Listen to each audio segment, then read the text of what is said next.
อยู่ร่วมในสังคมในปัจจุบันนั้นมีความหมายคือใช้อารมณ์ที่เป็นปัจจุบันนั่นแหละที่เราอยู่ร่วมกันกับคนในสังคมรู้เท่าทันความคิดของตนเองรู้เท่าทันความคิดของคนที่อยู่บ้านใกล้เรือนเคียงกันก็เรียกว่าไม่เข้าข้างตนเองแล้วก็ไม่ไปทำลายความคิดของคนใกล้ชิดติดกันสิ่งที่ท่านกำลังรับฟังสถานีวิทยุสาธารณะจังหวัดเชียงใหม่คลื่นพัฒนาคุณภาพชีวิต FM 92.25 เมกะเฮิรตซ์บริหารและจัดการโดยวัดป่าแดงมหาวิหารส่งกระจายเสียงจากเลขที่71หมู่ที่14บ้านใหม่หลังมอตำบลสุเทพอำเภอเมืองจังหวัดเชียงใหม่รหัสไปรษณีย์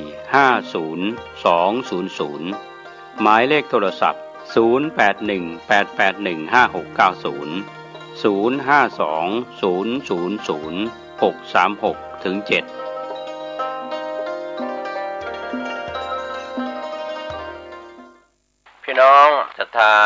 ของวัดป่าแดงมหาวิหารทุกหลังคาเรือนญาติธรรมทางใกล้ทางไกลก็สามารถร่วมบุญในการปฏิสังขรณ์บันไดหน้าของวัดป่าแดงมหาวิหารตำบลสุเทพอำเภอเมืองเชียงใหม่จังหวัดเชียงใหม่ปัจจุบันก็มีอาจารย์ประครูโคสิทธิปริยัตยาภรณ์เป็นเจ้าวาดวัดป่าแดงมหาวิหารเป็นเจ้าคณะตำบลสุเทพเขต 1พร้อมด้วยศรัทธาของวัดป่าแดงทุกหลังคาเรือนก็พร้อมใจกันบูรณะปฏิสังขรณ์บันไดนาคซึ่งเป็นบันไดประวัติศาสตร์ของวัดป่าแดงมายาวนานสอบถามรายละเอียดร่วมทำบุญได้ที่อาจารย์พระครูโคสิทธิปริยัตยาภรณ์0818815690แจ้งข่าวสารเพื่อการประชาสัมพันธ์โครงการต่อเนื่องการก่อสร้างที่พักกายโรงพยาบาลทางเลือกเนื้อที่10 ไร่ที่พักใจสถานที่ปฏิบัติธรรมศึกษาธรรม3 ไร่ใช้กองทุนจากศรัทธาผู้ใจบุญใจกุศลทั้งทางใกล้ทางไกลต่อเนื่องจนกว่าจะแล้วเสร็จท่านที่จะร่วมบุญร่วมกุศลสอบถามรายละเอียดเพิ่มเติมและร่วมทำบุญได้ที่หลวงพ่อพระครูอาทรวิสุทธิคุณ053-464-154-0819503471ได้ทุกวันข่าวสารเพื่อการประชาสัมพันธ์ขอเชิญชวนศรัทธาสาธุชนผู้ใจบุญใจกุศลร่วมทำบุญเป็นเจ้าภาพสร้างกำแพงแก้วของวัดหนองอุโบสถตำบลป่าไผ่อำเภอสันทรายจังหวัดเชียงใหม่ปัจจุบันก็มีพระอธิการสิงห์คำอภินันโทเป็นเจ้าอาวาสวัดหนองอุโบสถพร้อมคณะศรัทธาสาธุชนทั้งหลายทางใกล้ทางไกลร่วมบุญสร้างกำแพงแก้วของวัดหนองอุโบสถทางด้านทิศตะวันตกร่วมเป็นเจ้าภาพสอบถามรายละเอียดร่วมบุญได้ที่พระอธิการสิงห์คำอภินันโทเจ้าวาดวัดหนองอุโบสถ0895528828ได้ทุกวันสวัสดีครับท่านผู้ฟังที่เคารพข่าวชาวบ้านผมกาเกษตรเพชรสำริดบรรณาธิการข่าวก้าวหน้านิว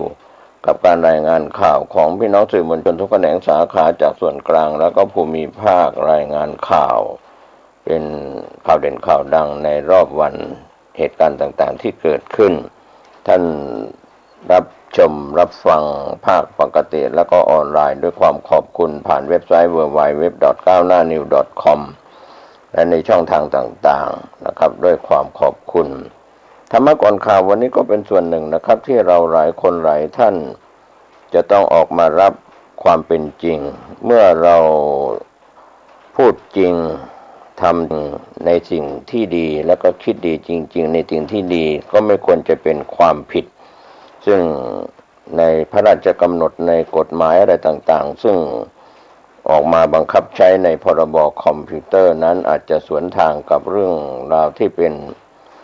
ธรรมะที่ถูกต้องตามทำนองครองธรรมวันนี้ก็ฝากเตือนโลกใบนี้คนที่อยู่บนโลกใบนี้ว่าถ้าเราไม่รับจริงไม่พูดความจริงไม่กระทำตามความเป็นจริงเมื่อคิดดีจริงๆแล้วก็ต้องทำดีต่อไปอย่าได้ไขว้เขวอย่าหลุดไปจากทำนองครองธรรม ดังนั้นกฎแห่งกรรมคือความดีมีความหมายมีความสำคัญที่สุดจะสร้างความสุขความเจริญให้กับสังคมโลกสังคมประเทศสังคมท้องถิ่นรวมไปถึงสังคมในครอบครัวด้วยแต่ถ้าทำความชั่วก็เป็นเหตุชั่วร้ายผลความทุกข์ความเดือดร้อนก็เกิดขึ้นระดับโลกระดับประเทศระดับท้องถิ่นระดับสถาบันครอบครัวและหน่วยงานด้วยเช่นเดียวกันก็ฝากเป็นธรรมะก่อนข่าวว่าเราเชื่อมั่นในความดีเราเชื่อมั่นในความจริงที่เกิดขึ้นในปัจจุบันก็จะกลายเป็นอดีตที่ดีจะเกิดขึ้นในอนาคตก็จะเป็นอนาคตที่ดีเป็นธรรมะก่อนข่าวฝากไว้ก็มีเรื่องราวจากไทยรัฐออนไลน์ได้รายงานเข้ามาว่าเปิดกฎหมายจัดการข่าวปลอมเพื่อความมั่นคงหรือก็หากย้อนดูความผิดฐานเผยแพร่ข้อมูลเท็จในไทยก็มีความเกี่ยวข้องกับกฎหมายอย่างน้อย3ฉบับได้แก่ประมวลกฎหมายอาญาพรบว่าด้วยการกระทำความผิดเกี่ยวกับคอมพิวเตอร์และพรกฉุกเฉินตามพรบคอมพิวเตอร์ผู้เอาผิดต้องพิสูจน์ให้ได้ว่าข้อมูลที่ถูกนำเข้าสู่ระบบคอมพิวเตอร์นั้นเป็นข้อมูลอันเป็นเท็จและข้อมูลดังกล่าวต้องเป็นข้อมูลที่กระทบต่อความมั่นคงของรัฐเพราะมีหลายคดีที่ศาลยกฟ้องเพราะไม่ครบตามองค์ประกอบความผิดภายใต้ข้อกำหนดฉบับที่27ของพรกฉุกเฉินที่ใช้ในปี 2564 หากมีการนำเสนอข้อมูลข่าวสารที่เป็นความจริงแต่ทำให้คนเกิดความหวาดกลัวก็กลายเป็นความผิดตามกฎหมายพรกฉุกเฉิน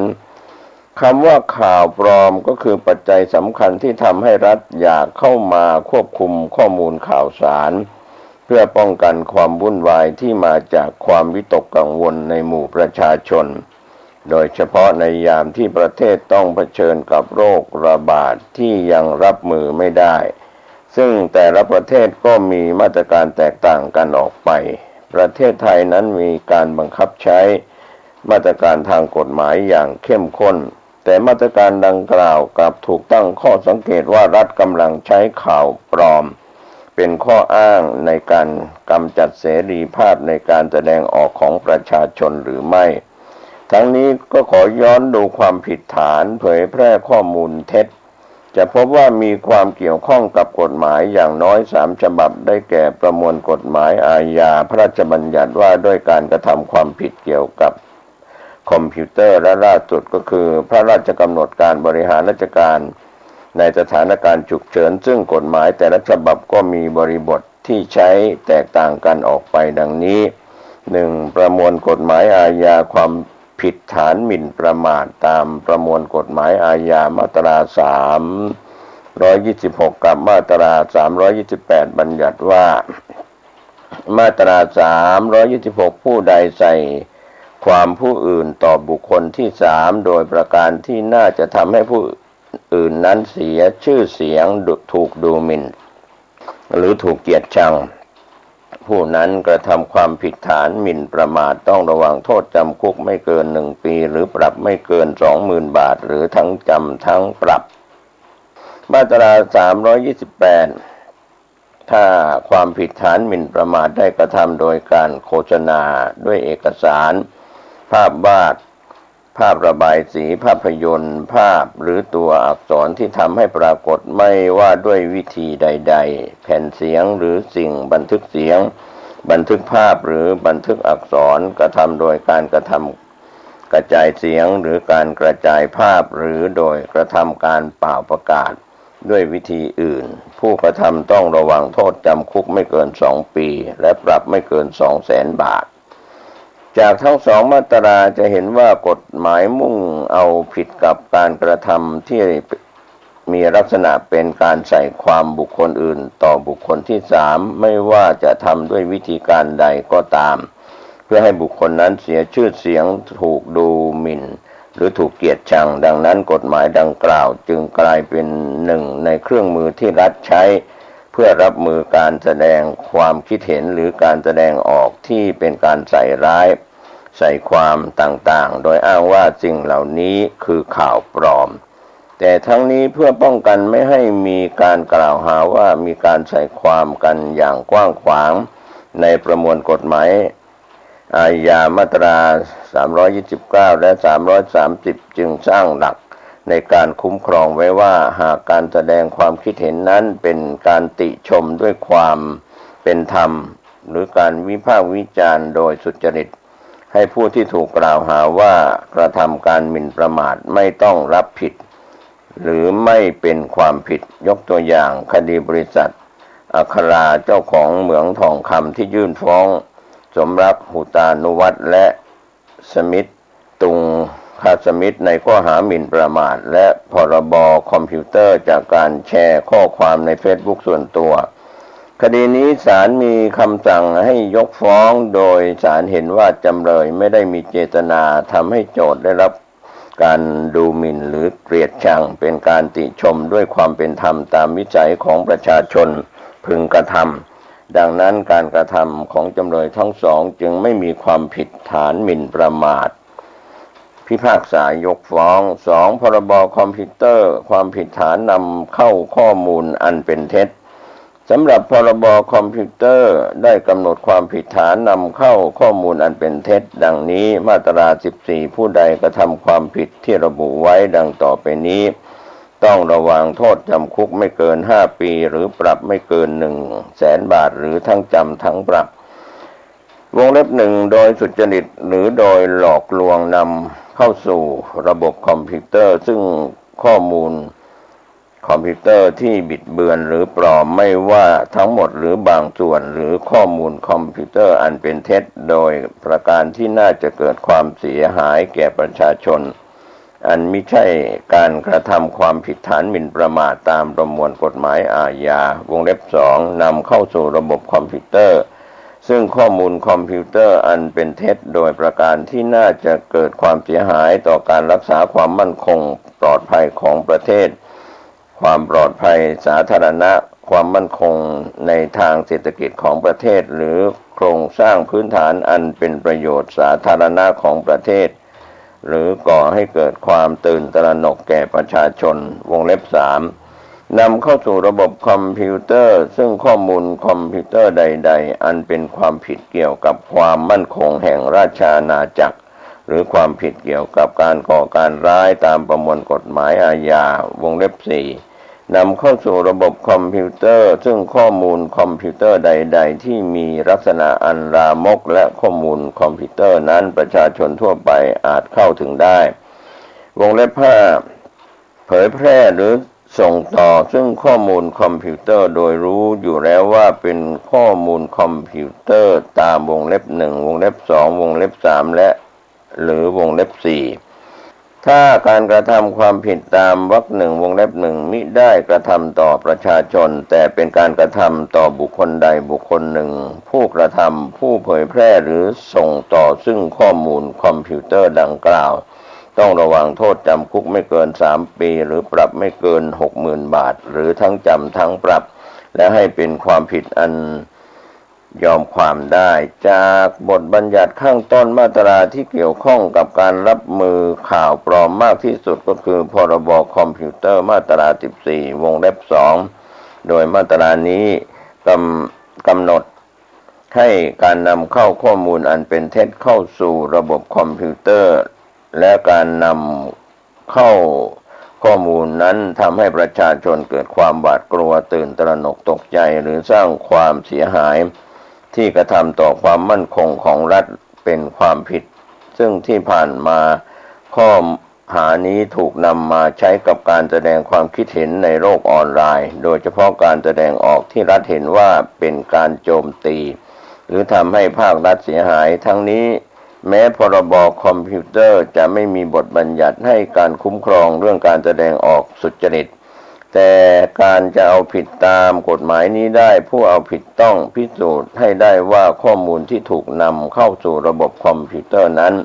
เป็นข้อมูลอันเป็นเท็จและข้อมูลดังกล่าวต้องเป็นข้อมูลที่กระทบต่อความมั่นคงของรัฐเพราะที่ผ่านมามีหลายคดีที่ศาลยกฟ้องเพราะไม่ครบตามองค์ประกอบความผิด ยกตัวอย่างเช่นคดีประชาชนแชร์โพสต์ของเพจกูต้องได้100 ล้านจากทักษิณแน่ๆคดีนี้จำเลยถูกตั้งข้อหาพรบคอมพิวเตอร์มาตรา14 วงเล็บ 2 และวงเล็บ 5 โดยถูกกล่าวหาว่าจำเลยเผยแพร่ข้อมูลที่ทำให้เข้าใจว่ามีตำรวจและทหารเกี่ยวข้องกับการค้ายาเสพติดซึ่งเป็นข้อมูลอันเป็นเท็จและกระทบต่อความมั่นคงของรัฐแต่ศาลกลับมีคำพิพากษายกฟ้องเนื่องจากการกระทำของจำเลยเป็นการแชร์ข้อมูลข่าวสารทั่วไปแม้กระทบต่อภาพลักษณ์คสช.แต่ไม่มีผลต่อความมั่นคงของประเทศจึงไม่ครบองค์ประกอบความผิดตามพรบคอมพิวเตอร์หรือหมายความว่าการแสดงความคิดเห็นก็ดีการวิพากษ์วิจารณ์ต่อการทำงานของรัฐบาลก็ดีสิ่งเหล่านี้ไม่เป็นความผิดหรือคดีของรจนาหมิ่นปิยสวัสดิ์หรือคดีที่ปิยสวัสดิ์อมรนันท์ผู้บริหารปตท.ฟ้องรจนาโตศิษฐกูลจากกรณีเฟซบุ๊กเพจของตนเผยแพร่บทความเรื่องมหากาพย์ฮุบท่อก๊าซสมบัติชาติโดยคดีนี้ศาลได้พิพากษายกฟ้องพร้อมทั้งระบุว่าข้อความของจำเลยเป็นการแสดงความคิดเห็นเพื่อจำเลยมีความคิดเห็นและเชื่อเช่นนั้นการถ่ายทอดออกเป็นข้อความดังกล่าวจำเลยย่อมถ่ายทอดได้อย่างถูกต้องตามแหล่งที่มาของข้อมูลซึ่งก็คือตัวจำเลยเองข้อความพิพาทจึงไม่อาจเป็นข้อมูลคอมพิวเตอร์อันเป็นเท็จได้หรือหมายความว่าการแสดงความคิดเห็นทางการเมืองไม่สามารถเป็นข้อมูลเท็จตามกฎหมายได้ 3. พรบฉุกเฉินความผิดฐานนำเสนอข่าวที่ไม่จริงหรือทำความหวาดกลัวย้อนกลับไปเดือนมีนาคม 2563 ท่ามกลางการระบาดใหญ่ของโรคโควิด -19 ระลอกแรกเมื่อย้อนกลับไปเดือนมีนาคม 2563 ท่ามกลางการระบาดใหญ่ของโรคโควิด -19 ระลอกแรกรัฐบาลตัดสินใจใช้อำนาจตามพรกฉุกเฉินเพื่อความควบคุมสถานการณ์พร้อมออกมาตรการจำกัดหรือควบคุมข้อมูลข่าวสารเห็นได้จากข้อกำหนดจากพรกฉุกเฉินฉบับที่1ข้อที่6ซึ่งกำหนดว่าห้ามการเสนอข่าวหรือทำให้แพร่หลายทางสื่อต่างๆที่ไม่เป็นความจริงและอาจทำให้ประชาชนเกิดความหวาดกลัวหรือเจตนาบิดเบือนข้อมูลข่าวสารดังกล่าวทำให้เกิดความเข้าใจผิดต่อมาเดือนกรกฎาคม 2564 หลังประเทศไทยต้องกลับมาเผชิญกับการแพร่ระบาดของโรคโควิด -19 ระลอกใหม่และเป็นระลอกใหญ่กว่าครั้งที่ผ่านมาทำให้รัฐบาลหันกลับไปใช้มาตรการควบคุมข้อมูลข่าวสารอย่างเข้มข้นอีกครั้ง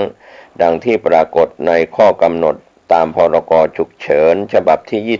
27 ข้อที่ 11 ว่าห้ามการเสนอข่าวหรือการทำให้แพร่หลายซึ่งหนังสือสิ่งพิมพ์หรือสื่ออื่นใดที่มีข้อความอันอาจทำให้ประชาชนเกิดความหวาดกลัวหรือเจตนาบิดเบือนข้อมูลข่าวสารทำให้เกิดความเข้าใจผิดถ้าดูจากข้อกำหนดทั้งสองฉบับจะพบว่ามีความแตกต่างกันโดยข้อกำหนดฉบับที่ 27 ได้แยกความผิดระหว่างการนำเสนอข่าวสารที่ไม่เป็นความจริงกับการนำเสนอข้อมูลที่ทำให้ประชาชนเกิดความหวาดกลัวออกจากกันทั้งที่จากเดิมกำหนดให้เฉพาะการนำเสนอข้อมูลที่ไม่จริงที่ทำให้ประชาชนหวาดกลัวเป็นความผิดซึ่งหมายความว่าภายใต้ข้อกำหนดฉบับที่ 27 หากมีการนำเสนอข้อมูลข่าวที่เป็นความจริงแต่ทำให้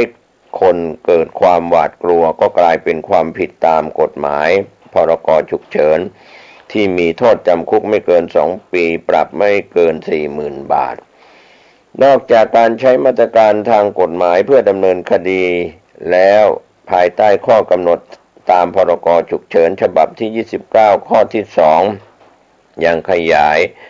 อำนาจของรัฐในการควบคุมข่าวสารอย่างกว้างขวางโดยกำหนดให้กสทช.กำกับผู้ให้บริการอินเทอร์เน็ตเช่น True AIS ทำการตัด การเชื่อมต่อทางอินเทอร์เน็ตของผู้ใช้บริการอินเทอร์เน็ตที่ตามหมายเลข IP นั้นได้หากพบว่ามีการเผยแพร่ข้อมูลข่าวสารที่ทำให้ประชาชนหวาดกลัวหรือมีเจตนาบิดเบือนข้อมูลข่าวสารอย่างไรก็ดีเมื่อวันที่ 3 สิงหาคม 2564 กลุ่มสื่อมวลชนและภาคประชาชนได้ยื่นฟ้องต่อศาลแพ่งเพื่อขอเพิกถอนข้อกำหนดพรกฉุกเฉินฉบับที่ 29 พร้อมขอให้ศาลมีคำสั่งคุ้มครองชั่วคราวต่อมาในวันที่ 6 สิงหาคม 2564 ศาลแพ่งได้มีคำสั่งคุ้มครองชั่วคราวว่าให้นายกรัฐมนตรีห้ามดำเนินการบังคับใช้ข้อกำหนดพรกฉุกเฉินฉบับที่ 29 ทั้งฉบับเนื่องจากเห็นว่าเป็นการริดรอนสิทธิเสรีภาพเกินสมควรแก่เหตุและการตัดอินเทอร์เน็ตผู้นำเสนอข้อมูลข่าวสารที่ทำให้ประชาชนตื่นตระหนกก็เป็นมาตรการที่ไม่ชอบด้วยกฎหมายเพราะพรกฉุกเฉินไม่ได้ให้อำนาจไว้สุดท้ายเมื่อวันที่ 10 สิงหาคม 2564 พลเอกประยุทธ์จันทร์โอชานายกรัฐมนตรีได้ใช้อำนาจตามพรกฉุกเฉินในการออกข้อกำหนดฉบับที่ 31 ที่ให้ยกเลิกข้อกำหนดฉบับที่ 29 โดยมีการอ้างอิงถึงคำสั่งคุ้มครองชั่วคราวของศาลแพ่งที่ห้ามการบังคับใช้ข้อกำหนดฉบับที่ 29 แต่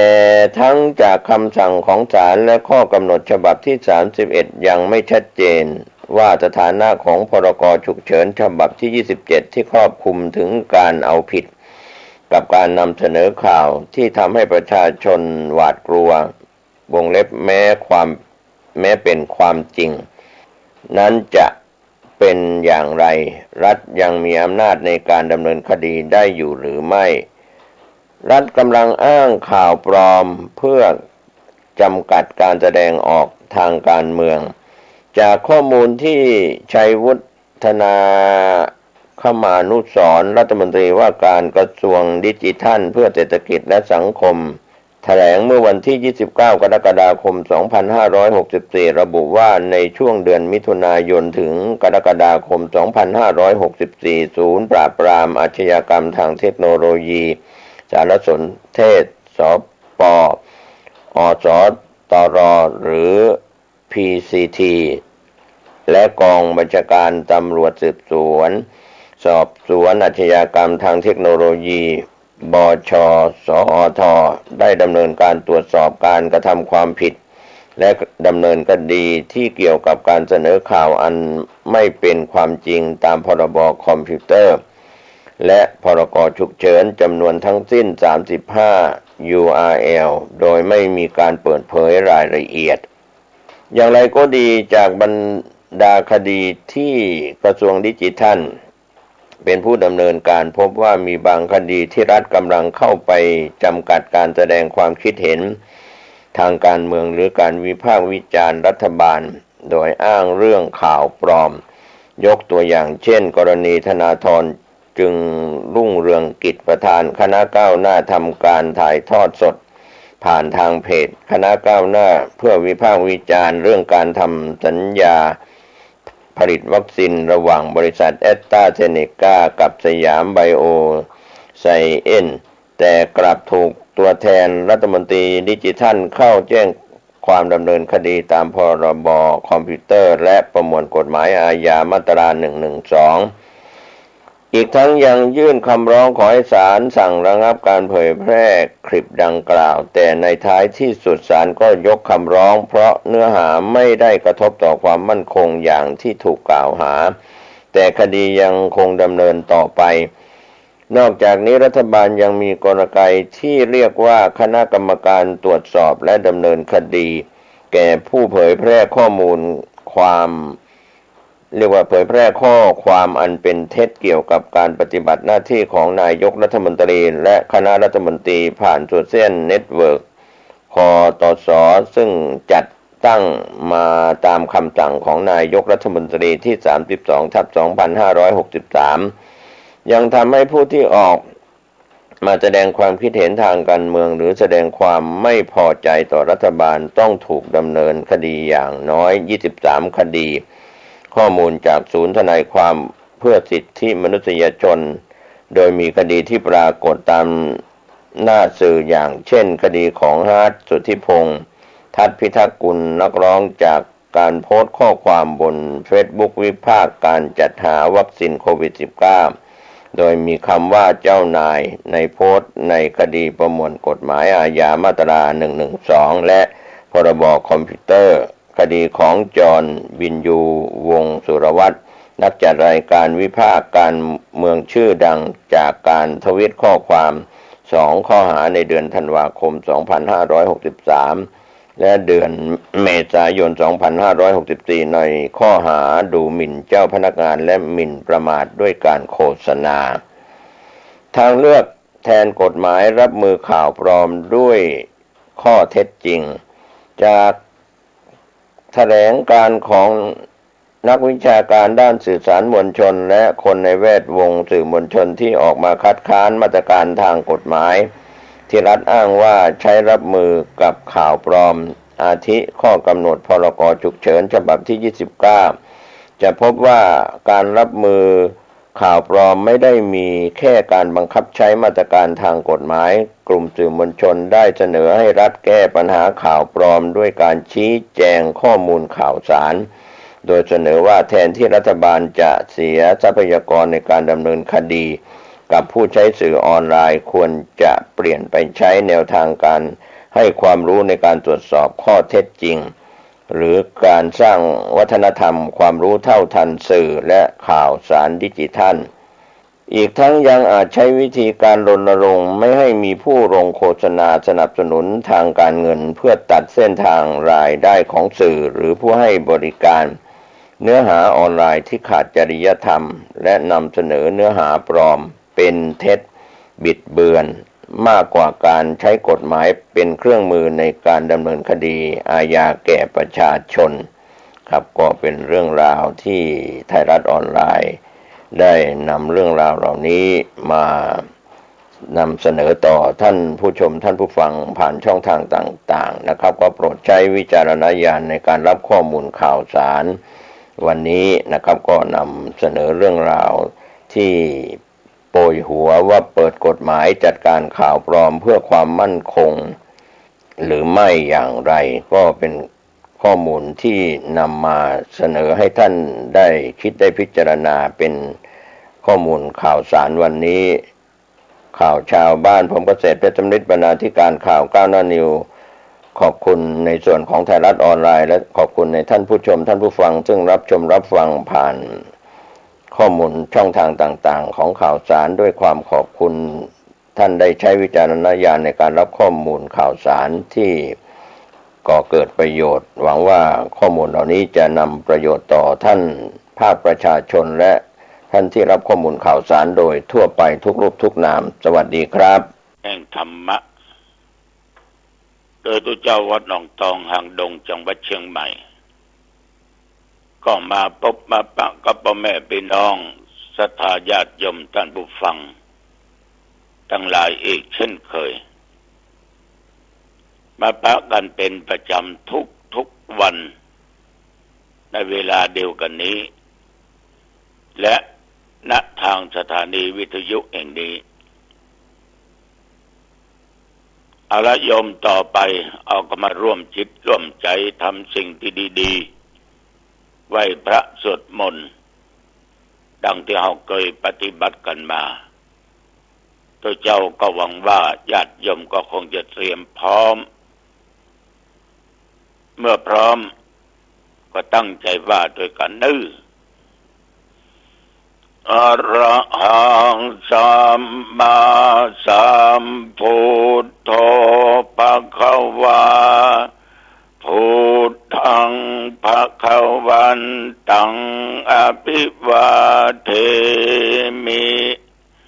กราบพระพุทธสวากขาโตภควตาธัมโมธัมมังนัมมัสสามิกราบพระธรรม ติปันโนภะคะวะโตสาวกสังโฆสังฆังนะมามิกราบพระสงฆ์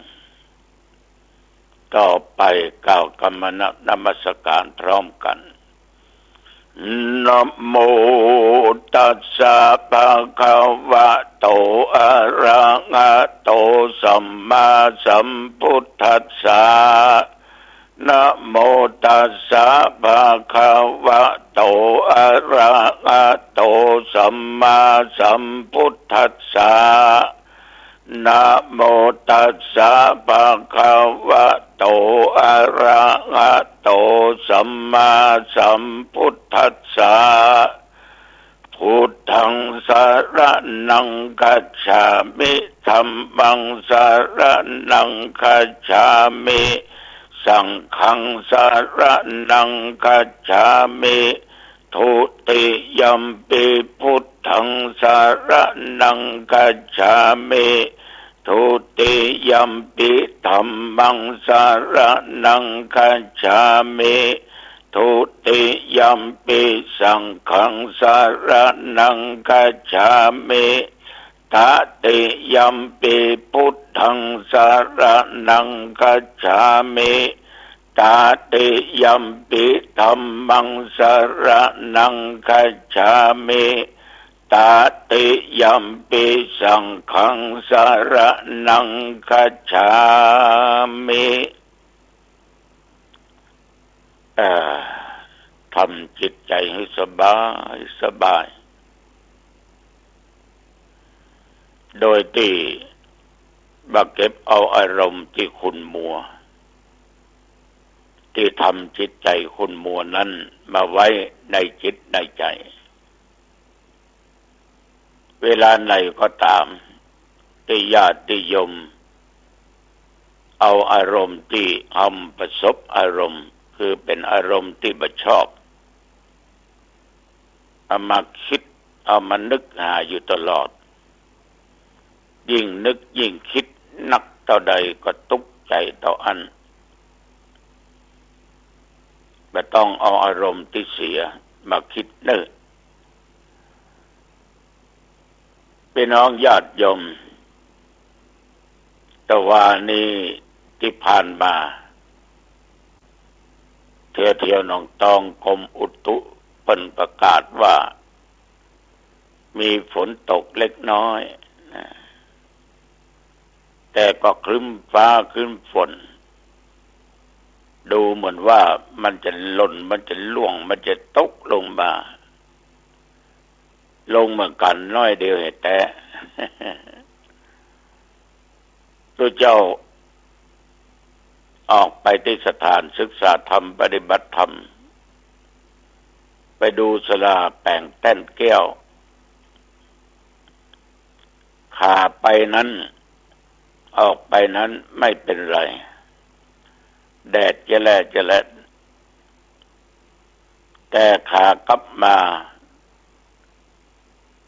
ก็พอถึงที่เขตบริเวณวัดฝนก็ลงมิดมัก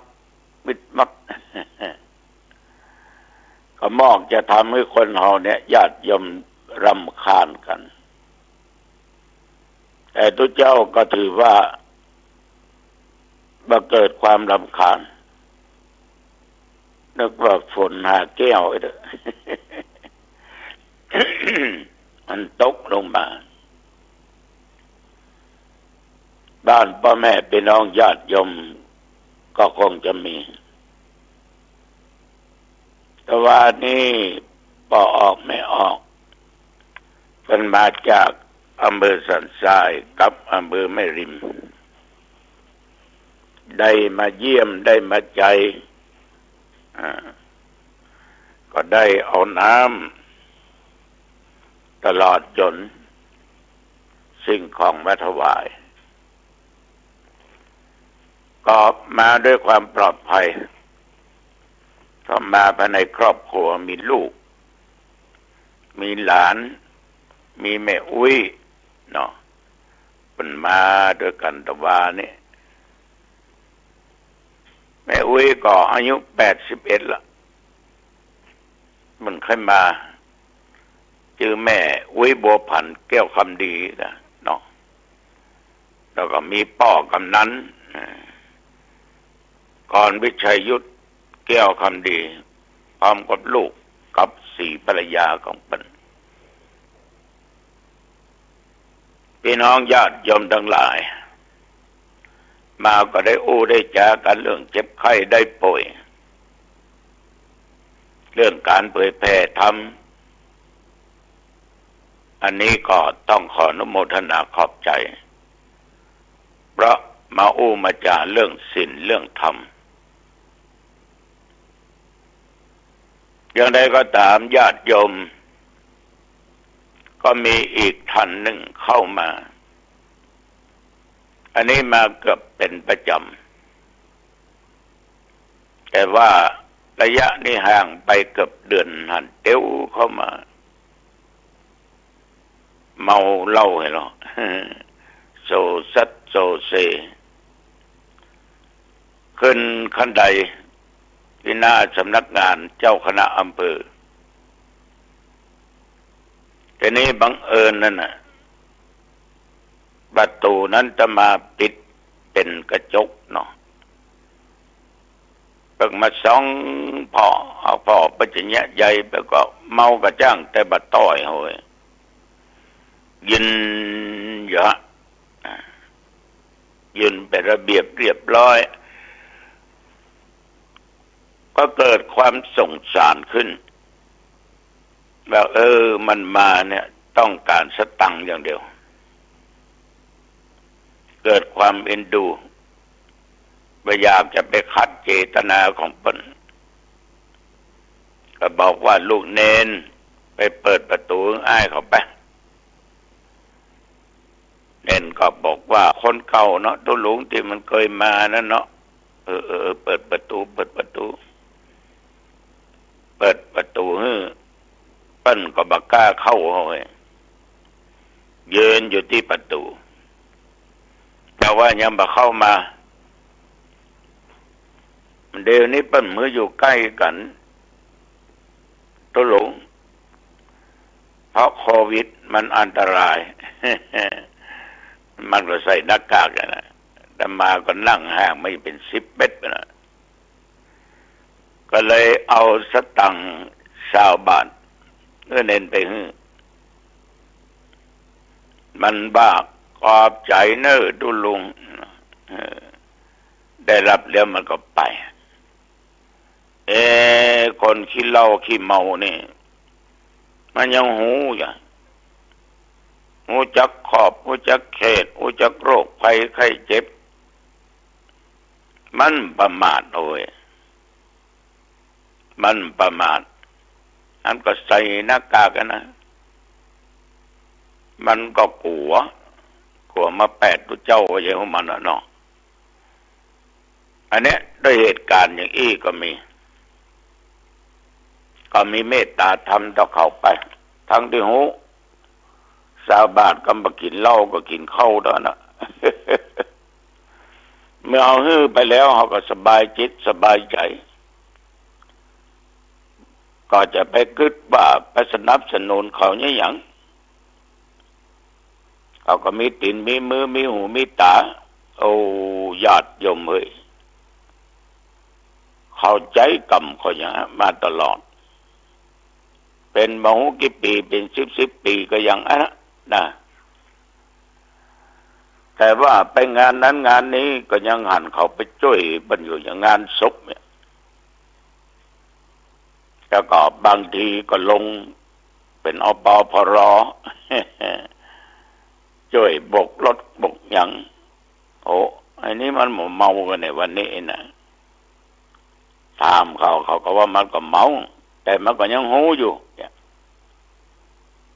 แสดงว่าสติสตังมันยังมีอยู่นะอันนี้ก็อีกรายหนึ่งก็น่าคิดนะญาติโยมฉะนั้นคนล้มจะไปข้ามจะไปเหยียบย่ำไม่นอนขอนเต้า เอาอย่างข้ามไปหั่นไปนี่ได้แต่คนล้มนะจะไปข้ามนึกว่าเป็นกรรมของเขาถ้าเขามาขอมายังก็แบ่งปันไปตามที่เขามีนะอันนี้สักเตือกเอามาคือมันผ่องได้สักซองมันก็ดีใจละขนมสักห่อมันก็ดีใจน้ำสักขวดมันก็ดีใจละถ้ามันมีมันพร้อมมันบ่อดมันก็คงบ่พดมาเฮาย้อนว่าเขาอดเขาบ่มีเขาดึงสดมาบ้าตัวเจ้าว่าคนบ้านนะมันถึงเวลาต้องสนองกรรมมันก็กรรมนั้นมาสนองเฮาฉะนั้นญาติโยมบางท่านบางคนเนี่ยหันแต่เหมือนบ่หันอันนะตาเป้าตาได้เป็นสุญโญนั่นน่ะจักขุสุญโญดังที่เคยเคยจ่าญาติโยมฟังแล้วอีกคนสองคนญาติโยมทั้งหลายมันก็มาหาคนนี้ก็มามาจ่าเกี่ยวกับถูกคนอื่นหลอกลวงคนบ่เดียวหาความซื่อสัตย์บ่ได้แต่หลวงพ่อแต่ขี้จุขี้หลอกขี้ลวงขี้ต้มขี้ตุ๋นมีสปะสังคมปัจจุบันก่อนนี้พระเจ้าตาสังฆทานมันก็เล่าเรื่องอย่างให้ฟังก็นั่งฟังเป็นก็เลยบอกว่ามันหลอกเนี่ยดีกว่ามันเท็จหลอกนี่มันจะดีก็ดีฮะเขาก็ย่อมหมูแต่ที่มันหลอกยมน่ะมันลวงยมต้มตุ๋นยมนั่นน่ะมันก็เป็นเพราะความโลภของยมขอโทษเนื้อนะว่าเปิ้นให้มาขอโทษคืออยากได้ของเปิ้นนักอยากเสียของตัวน้อยๆคือเกี่ยวกับเรื่องของทองเรื่องของสร้อยคอน้ำหนัก1 บาทแกก็ไม่ใช่ช่างน้องใจนักวิเคราะห์เป็นก็เอาสร้อยคอเนี่ยญาติโยมมาวางบอกว่า10 วันจะมาไถ่คืนจะคือดอกเบี้ยต่ออันต่ออีขอเงินสัก15,000แกก็ยิ้มในใจเนาะคนนั้นนะสบายแล้วโกมัน20,000ปลายก็เนี่ยต่างให้เปิ้น15,000คิดดอกเบี้ยด้วย10 วันก็ดอกเบี้ย 1,000 บาทดอกบวกก็ไปด้วยเนาะเพิ่นบอกว่าถึง10 วันก็หายแซบ10 กว่าวันก็หายซอยอันนี้ได้เป็นเดือนปลายนะตัวลุงมันถึงมาไทยเอาคืนว่าสิจุใบก็จุเงาไอ้เหรอเอาก็นึกในใจไปจะเงาหรือไผบ่ฮู้เนาะเพราะความอยากได้ของตัวเองเพราะความคิดโลภของตัวเอง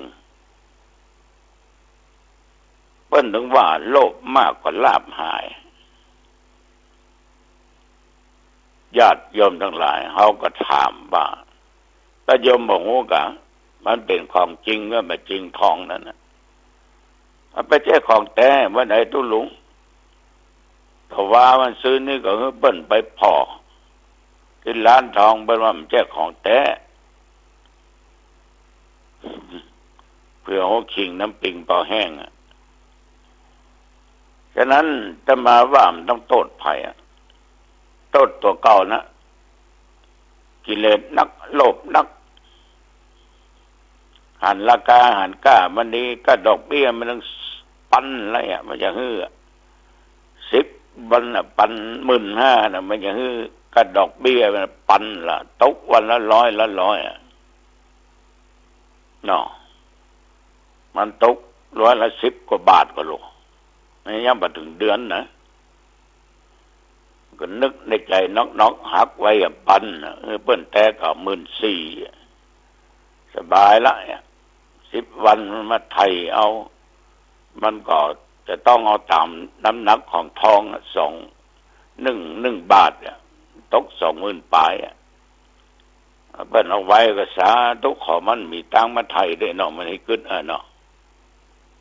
อันนี้ยอมทั้งหลายความโลภมันปิดตาให้บอดตาในตานอกมืดกันพิงเพราะความโลภนะความโลภและในที่สุดก็มาบอกบาปคนประเดี๋ยวอย่างมาขี้จุอย่างอันอย่างอีว่ามีศีลว่ามีธรรมก็ดูได้ดีตัวเองก็มีธรรมะนะมีความขี้โลภก็อู้กันไปมาประกอบประเคนสังฆทานให้ญาติโยมจะมาก็ให้ปอนไปมุสาวาตาเวรมณีเนี่ย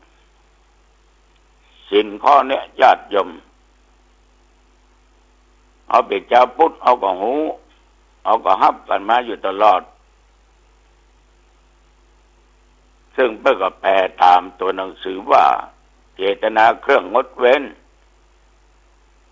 จากการแสดงกิริยาที่พูดเท็จหรือแสดงอาการทางกายก็ได้ส่อถึงความบิดเบียนจากความเป็นจริงคือคนอื่นหลงเชื่อก็ยังที่เรื่องเขาเอาทองมาล่อนั่นน่ะเนาะมันบิดเบียนจากความเป็นจริงทำให้คนอื่นหลงเชื่อเป็นข่าวอยู่ตลอดเช่นว่าการทำรายงานเท็จทำหลักฐานปลอมลายเซ็นกะรายงานเท็จกะไม่ใช่ด้วยความคิดความอ่านของตัวเองเป็นความคิดความอ่านของคนอื่นมาอู้มาจ๋า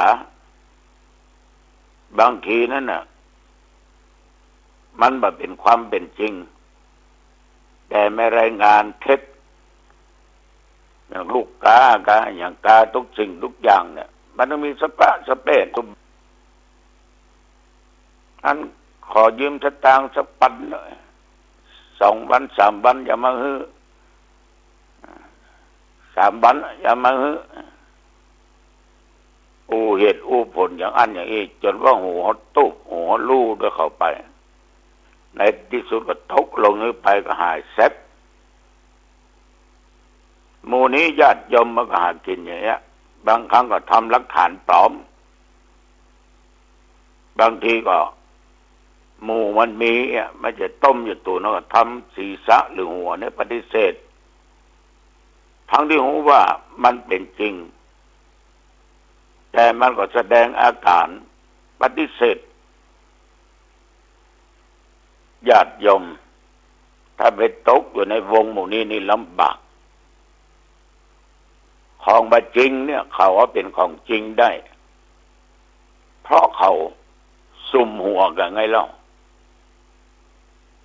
ซุ่มหัวกันจะใช้สายตาก็ได้หมู่เดียวกันจะสายหัวก็ได้หมู่เดียวกันหรือว่าก้มหัวก็ได้แสดงออกไปหมู่เดียวกันต้มตุนเฮาหลอกเฮาเท็จต่อเฮาเนี่ยหมู่นี้ต้องระมัดระวังศีลสิกขาบทที่ได้บอกกล่าวให้โยมอยู่ตลอดเวลาอย่างพวกวันศีลนี่ได้บอกกันหมดเป็นบัญญัติขึ้นไว้เนี่ยเป็นข้อห้ามกับเพื่อป้องกันการทำลายประโยชน์ของคนอื่นโดยการที่อู้คลาดเคลื่อนจากความเป็นจริงอันเป็นการตัดประโยชน์ทางวาจามันจะทำให้เกิดความบาดหมางกันแตกร้าวกันในคำอู้คำจาที่มันบ่เป็นจริง เพราะคนทั้งหลายบอกว่าโยมว่าธรรมาภาพว่าเท่าแก่หนุ่มกำจายิงอะโยมก็ต้องชอบคนที่อู้จริงคนที่อู้บ่จริงโยมก็ไม่ชอบธรรมาก็ชอบคนที่อู้จริงมันก็เกิดความน่าฮักน่าเคารพน่านับถือถ้าคนอู้ไหนมีหั่นบ่ได้ไปฟังกับมันนะไอ้ขี้โม้ไอ้ขี้ล้มนี่นะมันอู้บัดแต่อย่าไปเชื่อมันถึงมันนับถือมันโลกถึงมันนับถือมันโลกมันขี้จุลองตัวเจ้าขี้จุก็ดีคนบ้านขี้จุกันก็ดีมันก็หมดการเคารพนับถือหมดการเคารพนับถือสมัยก่อนมีตัวเจ้าตนหนึ่งอยู่ต่างจังหวัดที่ไหนก็บอกเนาะ เคยไปเทศน์ที่วัดเปิ้นในงานศพของศรัทธาญาติโยมแล้วก็จดที่อยู่ขอเบอร์โทรก็ฮื้อไปทีนี้มาบัดถึงตีญาติโยมติ้วกระเป๋าเข้าวัดหนองตองมาท่านไปจะได้มาจะได้น่ะเปิ้นก็จาเกี่ยวกับศรัทธาวัดที่เปิ้นอยู่อย่างอันอย่างอี้เอาก็ฟังหูไว้หูแต้มหูฟังกล่องหน้าเดียวมันจังหวะนะเพื่อจะได้เป็นตู้หลวงตั้งเชียงใหม่นะเวลานั้นมีญาติโยมวัดหนึ่งตำบลอำเภอหนึ่งในเชียงใหม่เนี่ยเปิ้นรู้ว่าวัดหนองตองมีตัวเจ้าหลายตน ก็ปากันไปขอตัวเจ้าบังเอิญไปเจอกับตัวเจ้าตัวนี้เอาก็ว่าเล่นมาได้เนาะนี่เนาะเป็นกล้าลุกอันมาเนี่ยเป็นปิกละวัดเพราะศรัทธาเป็นอย่างอันอย่างอี้เป็นว่านะเอาดีละท่านพระครูหน้าบุญของผมก็แต่อย่าได้ตู้หลวงใหม่หรอตัวเจ้าก็ดีอกดีใจเนาะนับว่าเป็นบุญว่าชัยหนาของอาตมาภาพ50 ปลายแล้วหรอจากันตกลงกันเอา